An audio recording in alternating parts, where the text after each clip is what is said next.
One is the souls of our brethren, the friends that were found. Some of us went there and saw it. So the scores of human beings were found. Some on the road, some inside the church.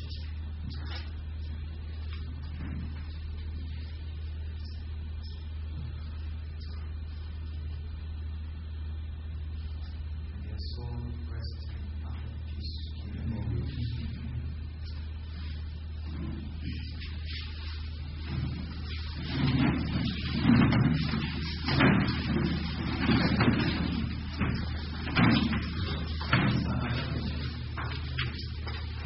I think my greatest happiness is that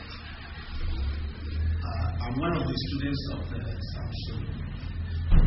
In fact, what Samson taught us is practically as if you see this southern zone, this is 2002 when this last started. I'm so much happy that I've been in London. This is my 12 years in London. And you see, God was keeping me for have some experience. You see, when I started my ministry in Yerewa around 91 when the crisis of Canaan happened. And one of our sheep, because one of the Muslims are from our system. So something happened in 91. We have to run and leave our homes when they say we will kill all the Christians. When we came back, really, the Christian Association in Yerewa town called us that we should try to get some arms. I think I was one of the people that rejected it. I say it's not good for us to use physical weapons. Until this 2002 in London, I saw things. I saw the refugees. In my church, I think that really happened in July 2002. Now, almost about thousands of people who were sleeping in the church compound. I saw those that I knew. So after I think after a week, there was a peace meeting that was called here in Jos. Later they shifted it down to London. That day the governor was there, the commissioner of police was there, the GOC was there, and about 6 armored cars was brought that day. People from Wasike. You see, that day I have to tell them, I say, look, we have to tell one another the truth. I really opened my mouth and I told them, I said, I've been hearing them before, hearing this word, but these days I will not hear them. If I see them coming, I will face them. If I can kill them, I kill. If they will kill me, then let them kill me. There are many things that are spoken that day, even though the governor of tried to listen. But it seemed as if God was just showing something for me. Until the day when we have this program with Samson, the first day he came to London, just that one day he gave us the seminar. Then the 5 days we spent here in Jos, in fact, my eyes was widely open. And what is happening right now in the southern zone, I believe anybody who sat under Samson, those of us who sat under him, it is not a new thing for us. We doesn't see it as anything. Really, just as they have just said, he rightly pointed it out. If we know what is Islamism, I think almost 80% of our problem will be solved. Because right now, if we begin to tell the Muslims they will know what they are doing, I tell you, this war, we are almost winning the war. You see, these days, when these things are happening, immediately when it happened, I've been seeing all clearly everything that he taught us. All the deception. He mentioned what he said. To them, war is deception. War is deception. And exactly what he said is what is happening in Southern Zone. Most of these things happening. I told my wife that day when it happened in Yerewa and happened in Shandam. She told me, I'm not moving anywhere. I said, I will move. If it is dead, I want to die in some of these things. If the Muslim man says he died, in his own war and he reached. I said, if I die also, I'm going to have also. So you see, why I'm talking to say is that this is the time that surely we need to see prayer and other things. I thank God for the time who really, this very regime, they have lifted us up very high. I think the southern zone now for real material, everybody is commenting them because what happened on Tuesday, it really baffled us. Because we see that this meeting was called only in 1 week, but they could gather this type of materials. It was a very great thing. It's a very, our power that we now can in Plateau is now on. It's now up now. You see, this thing while we are listening, this is from that hour. So, there was a day I was in Shandam, yesterday I was in down south at the camp. So it was when I went to the house of the Reverend, he showed me this. I told him, we are going to take this thing along with us. We have been hearing, really, I think the fake soldiers, they were the first people who came and they were thinking they were soldiers. We have been hearing about it. But yesterday when he showed me this thing, I said, and this is what I mean, even in Yellow, I think sometimes they arrested some people who were sewing army uniform in Yellow. The government, sometimes before the war, you see. So this is an evidence to prove to us that surely these people are really out for deception. So in short time is what has happened is so can chairman, especially you, the servants of will still help us, so that all those denominations that are there, we should put it down and then bring it. We'll have it in our secretariat. Thank you. Let's listen to the last man. Not just the Muslims, they are 90%.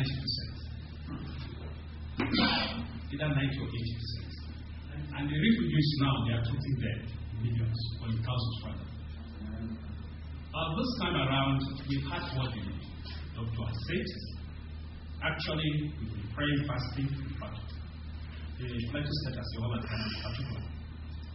And I believe the Yoruba people have been doing so, but it will not be saved.